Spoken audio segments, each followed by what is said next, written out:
যারা মব সৃষ্টি করছে তাদের আমরা আইনের আওতায় নিয়ে আসবো। আর আমাদেরও যদি বাহিনীরও যদি কোনো ভুল থেকে থাকে আমরা তার বিরুদ্ধে ব্যবস্থা নিব।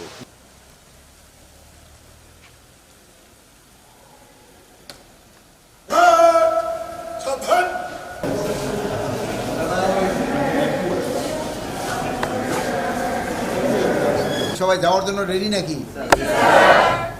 মানে সবাই উইলিং না আনউইলিং আছে? কেউ আনউইলিং হাত উঠাও দেখি। কমপ্লিট করে আসছে, সব কমপ্লিট কমপ্লিট করে মানে প্রতিযোগিতা করে আসছে, প্রতিযোগিতা করে কত তদবির হয় যাওয়ার জন্য। মিশনে তো স্যার এটা একটা ইয়ে না স্যার, মিশনে যাওয়াটা তো এবার এবার কি তোমরা সবাই প্রথমবার যাচ্ছ? আরো দ্বিতীয়বার আছে? স্যার আমার আছে তৃতীয়বার এটা স্যার।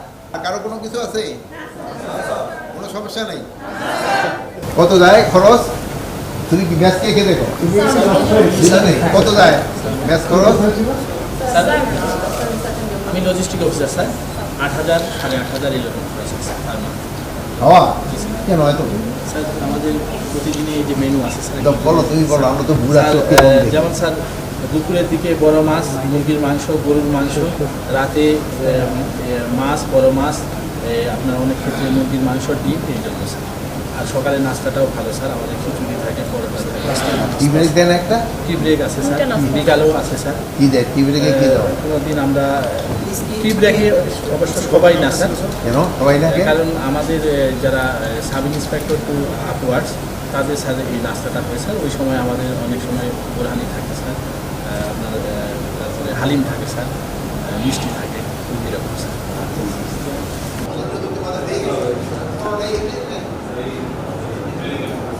এখন যে কোনো ব্র্যান্ডের পুরাতন এসি বদলে নতুন ওয়ালটন এসিতে উপভোগ করুন 25% ছাড়। অসুবিধা তো তোমাদের নাই? কেন সকালে কি খেয়েছো তুমি? হ্যাঁ ভাত খেয়েছো? কি দিয়া? হ্যাঁ আলু ভর্তা, ডাল, ডিম, ভাত। এটা কি তোমাকে পেমেন্ট করতে হয় না ওই রেশন সিস্টেমের থেকে? 20 বছর? তোমার তো দেখলে মনে হয় না। বয়স কত? 37। 17 বছরে জয়েন করছো? কি পাস করে জয়েন করছো? ছেলে মেয়ে কি? ওরা কোন ক্লাসে পড়ে? ফ্যামিলি কোথায়? তোমার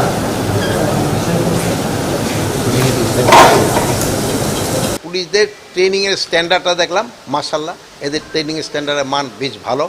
আর ময়রা এই এলাকাটা তো খুবই সুন্দর, এরকম সুন্দর এলাকা কিন্তু খুব কম আছে। আর প্লাস এই নেক্সট ইলেকশনের জন্য যে কী ধরনের প্রস্তুতি নিতে হবে এটা সম্বন্ধে তাদের সাথে আলোচনা করা হয়েছে।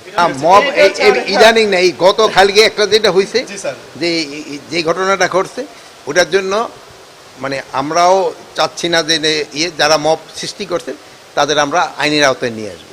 আর আমাদেরও যদি বাহিনীরও যদি কোনো ভুল থেকে থাকে আমরা তার বিরুদ্ধে ব্যবস্থা নিব, বিভাগীয় ব্যবস্থা। যেহেতু ইলেকশন তো ধরেন আরও অনেক দিন বাকি, তো আইন শৃঙ্খলা বাহিনী প্রস্তুতি গ্রহণ করতেছে। আচ্ছা, ভালো থাকেন। আর আইন শৃঙ্খলা বাহিনীর অবস্থা আগের থেকে অনেক অনেক ভালো।